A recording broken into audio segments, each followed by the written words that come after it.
Welcome to the Banker Lamp. Please enjoy the video. You start by confirming the OS allows apps to access your microphone. On Windows or Mac OS, open Privacy Settings and find Microphone Permissions. Enable access for the browser or Meet app, because if the system denies it, Meet can't use the mic. Once done, return to Sound/Input and verify the correct input device is selected and not muted. This ensures the system routes audio to the hardware Google Meet expects. Next, you fix browser-level controls that block audio.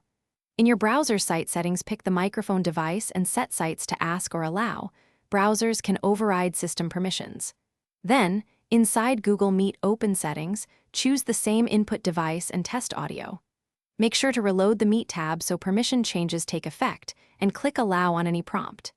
This step aligns system, browser, and Meet so they all point to the same mic. Finish by verifying audio in Meet's test and speaking to watch the volume meter move. You'll know it's fixed when Meet registers input. If it still shows muted, restart the browser, and if needed, reboot the computer to clear stuck permissions.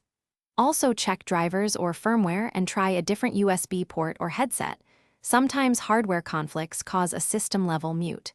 Troubleshooting tip: if nothing works, disable other apps that might lock the mic and repeat. Thanks for watching. If this was helpful, leave a like and consider subscribing. See you next time.